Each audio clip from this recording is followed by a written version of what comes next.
Welcome to Girls Talk Scuba. Now you're probably wondering who on earth we are.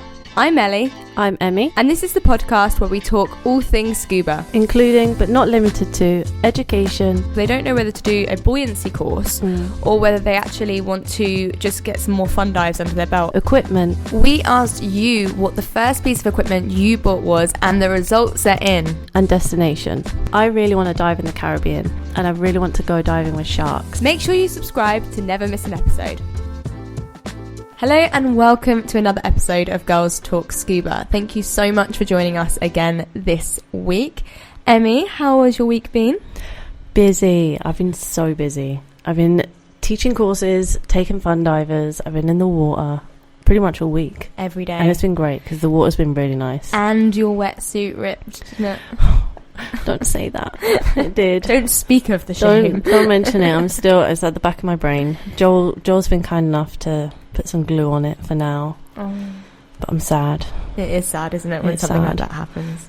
But the water is warming up with us. Yes, 19 degrees. We're at 19. From last week, I think it was 16 or 15, but 19, which is heavenly. Yeah. Very nice. And very clear viz. So it's been great. Awesome. I've done a few open water courses and a lot of fun divers. Americans, it's nice. Canadians. It's nice that you have the variation though, because as instructors, sometimes in specific dive centres, you can just do simply like courses back to back. Whereas in our dive centre, we are all instructors, all of the staff. So we have the luxury as well of being able to take fun divers and then courses, and it keeps you fresh and keeps you mixed up, so you don't burn out. We share it all. Yeah, because we're a family. Yeah, open water course after open water course, it can be a bit like you can get very. I really wish I was having a fun dive right now. Yeah, and that's important not to lose the love of diving, isn't it? As yeah. Well? So we're actually going to be talking about certifications this week, aren't we? And exciting. The title is The Importance of Timing When to Take Your Next Certification, which I think is a question we get asked so many much. times. And also I think it's on a the great topic. Yeah.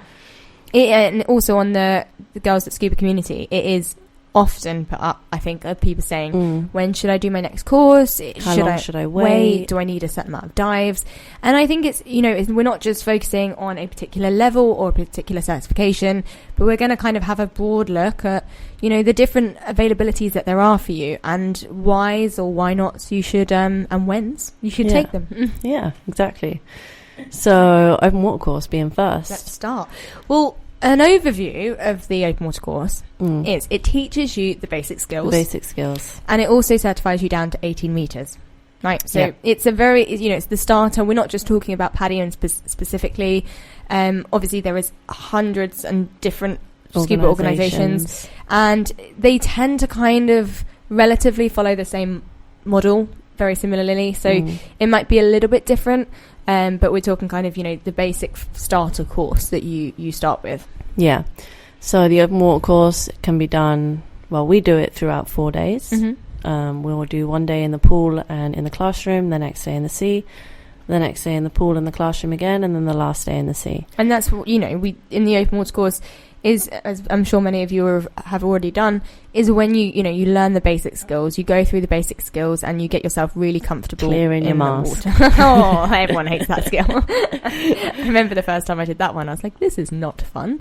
I surprisingly didn't have a problem with that skill. I think it's just the mental part for me was like, what? Yeah.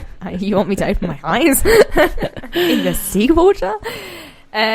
No, but so that's, many people will be qualified as open water. Many people stay qualified as open water. There's nothing wrong with it. There's nothing wrong.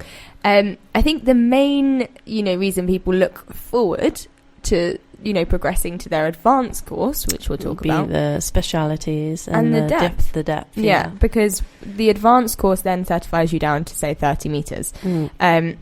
And that is an attraction to a lot of people because you might be travelling on holiday and you might go to a dive centre, and a lot of their dive sites where you can see maybe more of the pelagic life is a little bit deeper. Or there's a certain wreck you want to see. That's a depth, yeah. Yeah. So that's obviously a very big attractive point. The progression between the two, what do you think? What did you do? What would your recommendation be? I would recommend to have at least 10 fun dives under your belt before moving on to the advanced. I think it is important, because it is your first course. I think it is important to get yourself comfortable and confident in the water before moving on to the advanced, because the advanced has so many little things that you're going to dabble into. So all the specialities, so search and recovery, navigation, PPB, which is peak performance buoyancy, rec, like there's so many different things that you can do, that I think to be able to do them things, you're going to need to be confident and comfortable in yourself before starting it. So I would say at least 10 dives before moving on to advanced. But that's just my opinion. So I think, so advanced, obviously, as you briefly mentioned there, with PADI anyway, what you do is you have obviously 2 of the dives you have to do. So they're a requirement, which is deep and navigation. Yeah. So they are the required 2. And then you get to choose the other, sorry, I'm awful at counting, 3. You get to choose the other 3 that you do. That can be things like night diving, wreck diving, as Emma mentioned. It can be peak performance buoyancy, and they've actually recently added rescue into the PADI one, which I am so glad they did that, because I think the rescue course is such a good course to do. It's so much fun. It's so much fun, and it's also, in the UK, for example, it's law that there has to be a rescue diver with the groups, which I think is sensible.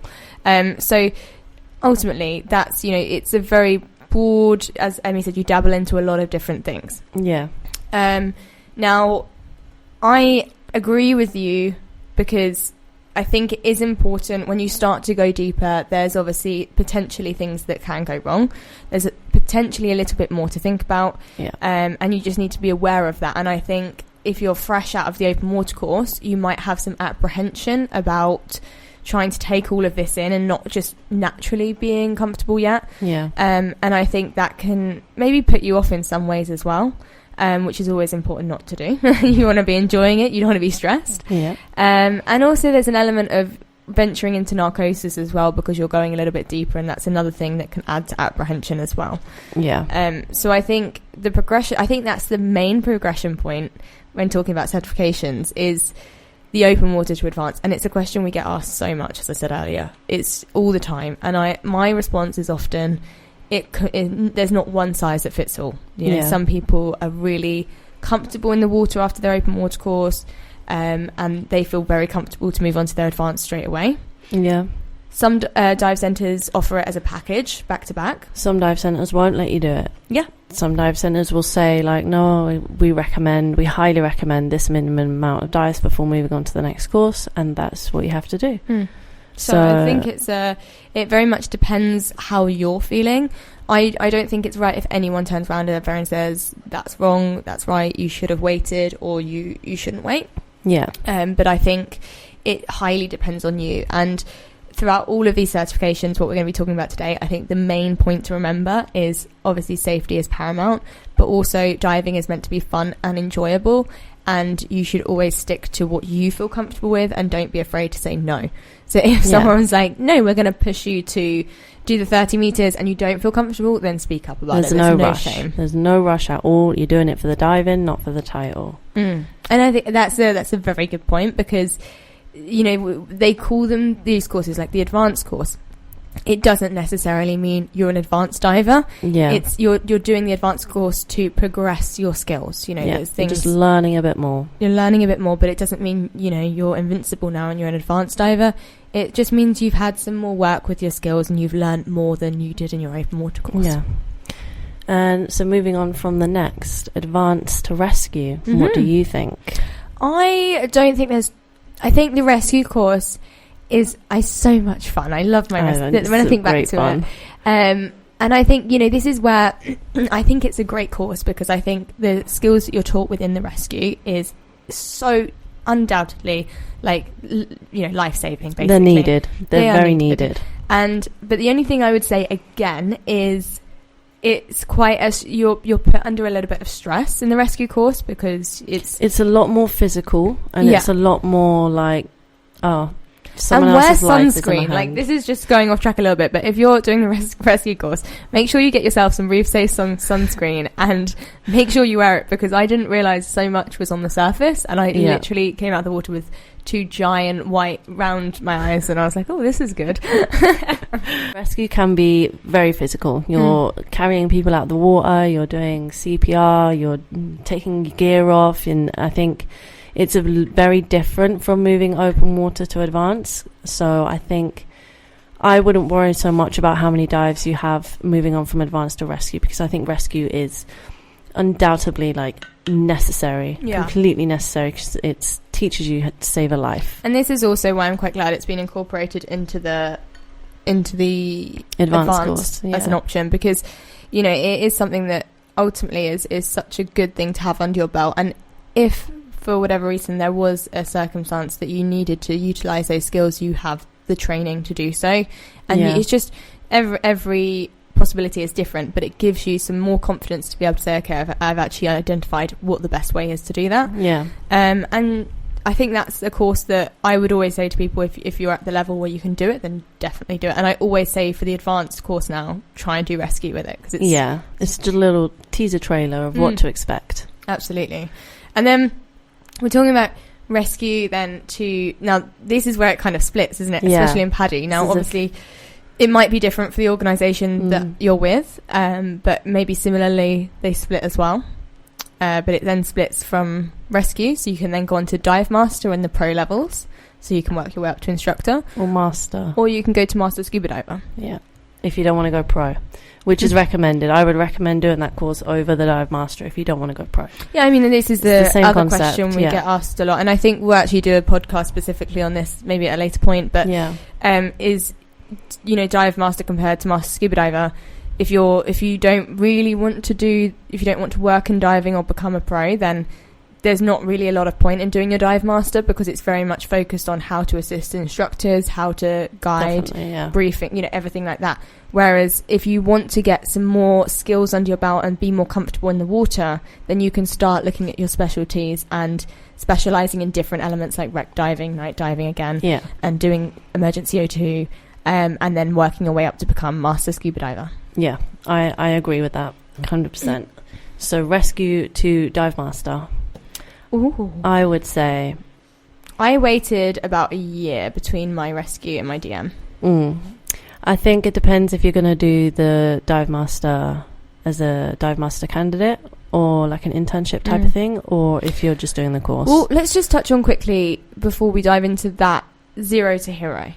0 to hero. Okay, 0 to hero is, for anyone that doesn't know, it's from when you're starting from the open water course and you want to go straight to instructor as quick as you can. It's quite a controversial subject, I think. It's a very controversial subject. I think, for me, in my opinion, I think it depends on the person. I think if you're willing to commit, however long it will take you to commit every single day to diving 2 to 4 times a day, and really just chucking yourself in the deep end and wanting to learn and experience off of the other instructors, then do it and go for it. I've seen people do it and I've seen them come out and they're great divers. If it's something that you don't feel like you can commit to every single day, and you know, maybe you have a job on the side, or maybe you've got other things going on in your life that you can't commit to fully doing it every day, then I don't think it will be the right thing to do. I think to do 0 to hero, it needs that 100% commitment, rather than just a day here and there, because I don't think you will learn as much or get that experience that you need. Yeah, because I think obviously I mean we personally actually both did our dive masters or instructors through kind of working at a dive centre. And that's another topic of debate, but my preference and my pros to doing the internship is you are immersed in a dive centre. You are constantly being immersed in, you know, how people do things. You're already very familiar with, you know, things before you've even got there, because you've been looking at instructors do it for the time that you've been there. So I think that's always a very good reason to do an internship. But for me, for 0 to hero, I see it from both sides, and I don't think I have a particularly strong opinion, because as I said earlier in this podcast, my belief of scuba diving is there's not one size fits all. I think it is all down to, as you said, really just the individual. On the person, you know, some people are naturally very great divers. They learn very quickly, and they are amazing instructors and pros now. There is also some people that might take a little bit longer. I mean, for me with the physics, for my instructor, it took me a bit of time to get my head around it, because I wasn't great at physics and it took me a little bit longer. So I spent a lot of time, my dive master, just really trying to teach myself. But I think the main thing is it goes back to being comfortable, and also knowing that your certification doesn't just mean that you're now at that level. Both of us, when we even became instructors, we didn't go straight out and was left on our own to do our own thing. We got mentored, basically. Yeah, I sat and had to watch another instructor teach courses for about 2 or 3 months before I was able to. But I personally would rather that. Yeah, I was happy with that. If I was like the next day, okay, there you go, you're teaching an open water course, I would have had no idea where to start. And I'm so glad that I got to watch someone else. And I think there's an element of, when you become instructor, I'm sure for many of you as well, you've been taught by many different instructors probably, but you at the end of the day, you are now responsible for teaching other people how to dive. And I think being sensible, I guess, is the right word as well, of you're not, just because you've done an instructor course doesn't mean you necessarily know everything. And I still am learning today, and you don't stop learning in scuba diving. So I don't think it's a wrong or a right. I think it depends on you. And again, I think I personally was a diver for 7-8 years before I did my pro levels. And I can see that point of side where I can draw on a little bit more experience of diving in, say, different destinations and different conditions and everything like that. But it doesn't mean to say that I'm necessarily any better than someone that has only actually been diving for 2 years and they did a very quick open water to instructor. Yeah, I agree. It depends on the person and what you can commit to in that time. So moving on to Dive Master. So rescue to DM. Rescue to DM. What do you think? Rescue to Dive Master. I think it's always good to making sure that you, by the time you're at rescue, you should be, before you start doing your dive master, you should be very comfortable in the water. Yeah, is comfortable and capable. Yeah, you should, at the end of the day, you should be able to. And when I say this, I just mean things you shouldn't be having to consciously think. There comes a time where for example, for buoyancy, for us now, is very much quite an easy, natural thing. It comes to us very easily. It's like breathing on land. We don't really think about it. We don't think about having to add air. It's like changing gears in a car. It comes naturally. And I think that's the kind of point where I would say now you're ready. Because I think more than anything, it's just going to stress you out. Like if you're not they're ready, and you don't feel comfortable in the water yet, it will just stress you out and it will just put you off diving. Yeah, because you'll be so focused on worrying about yourself that you won't have time to, because being dive master is anticipating what the instructor may need and how you can help the instructor to assist them, whether they need spare weights or spare mask or whatever the case. If you're so preoccupied about your diving, you're not going to be able to help the instructor in the way that he needs you or she needs you to help. Underwater, yeah. Absolutely. Yeah. And I think there's another thing there as well is the dive master course can be done in different variations of length. Again, as we were talking about earlier, you can do it as an internship or you can just do it as a standalone course. I personally did mine over 4 or 5 months, I think. Yeah. Which gave me that experience I really needed to just kind of start anticipating problems. Like, for example, when you are guiding people, sometimes people can be above you. Yeah. And I don't know why, but when I first started, I was like, why would I look above myself? And I was looking around like, where are they? And then suddenly I looked up and I was like, oh, okay. And it's those types of things, by being inexperienced, that you kind of then can pick up on. And now I always look up first. I'm like, oh, they're there. So not too far. But I think that's an important bit is how long you feel comfortable. And if you don't feel comfortable at the end of your course, gain experience, jump back in, take a pause, have some fun, keep it going, and then come back to it once you feel ready. Dive master, I don't think is something you should do unless you're 100% comfortable in it. And then what about, I guess, again, dive master to instructor? Dive master instructor, that was probably the most stressful time of my life.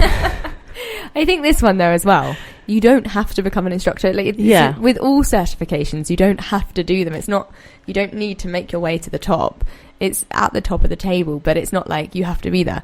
I think it very much depends on, it's going to cost you a lot of money to get to the top. I think it very much depends on who, like, what you want to do. I mean, we have dive masters that are happy being dive masters because they don't enjoy teaching. They just want to guide all the fun divers. And they're happy to help instructors where necessary, but you don't need to do the instructor course. But then if you find when you're a dive master you enjoy teaching and it's something that you want to do, then go for it. But again, it's one of those things.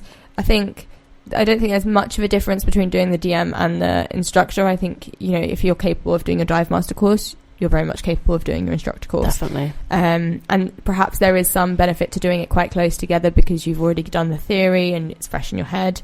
And you otherwise, I think sometimes if you leave it too long, it's like going back to school all over again. Especially the physics part of it. I think I hated the physics. I hate the physics. And then we're talking about this in that way, but I think the key is there, as we said, maybe don't just do a certification because you just want to do it. I mean, you can if you want to, but I think if you want to do it to gain depth progression and you want to do the deep specialty, so you can go to a rec at 35 meters. Yeah, great, do it. Have a look at what you're really interested in, whether it's the marine life, whether it's recs, whether it's going deep, whether it's DPVs, whether it's night diving. Night diving is great, by the way. I really recommend night diving. Just take a look at it and then think to yourself, that's what I want to do. Yeah, and I think there's always, as we mentioned earlier, don't feel pressurized into having to do a course and go deeper or do this if you don't feel comfortable with it. Like, you come first and you do you, basically. Definitely. So let's circle back round then. So we have covered, and we are covering the certifications and should you rush into it. So I think looking at the comments as well and the girls, the scuba community, a lot of them are very similar to what we've been talking about anyway and what we've been saying. A lot of people said that they did do their, especially open water and advanced, back-to-back because the dive centre offered it. Yeah. And, I think that is a very common thing that people do. And a lot of people also mentioned what you said, which is they waited and they just built up their fun dives and got comfortable because there wasn't a need for them to go deeper or anything like that. I think for me that's probably the best way. Yeah. And I think if you're unsure about anything, then do utilise the Girls at Scuba group, because I still do, you still do. I still do. I posted that the other week. It's so good because there's so many different years of experience to draw upon, and for people to just be so supportive and helpful. And hopefully this podcast has also been a little bit helpful for you too. Hopefully. So just to finish off, what would your advice be to anyone that's kind of maybe thinking about progressing, and if they feel like they're rushing it or they're not rushing it, what do you think? I would talk to your instructor, see what kind of level they think you're at. If they think that you need a little bit more help, then stick to the fun diving, have some fun with it, get confident, get comfortable, learn some things you didn't know, and then move on to the next course. Absolutely. If the instructor comes back and says, you're a natural, then jump straight into it. There's nothing stopping you. Go and have fun. Yeah. It's great. All the courses are great fun. And they, as we mentioned earlier as well, the courses are there to help build your skills. So you shouldn't, when you're going into your advanced, you shouldn't be great at depth already because you haven't learned about it yet. So don't stress yourself out. Yeah. I think at the end of the day, it's how you feel comfortable. There's not one size fits all. If you need more time, speak to your dive centre or your instructor. And I think with the certifications, it is completely down to the individual and your instructor. And if you feel ready, then go for it. And if you don't, then you don't. But yes, thank you so much, guys, for joining us. And please let us know. We're going to put a poll in the Spotify below. And please do rate the podcast as well if you have a chance. Leave us a little review too. And stay tuned for the future upcoming episodes of Girls Talk Scuba.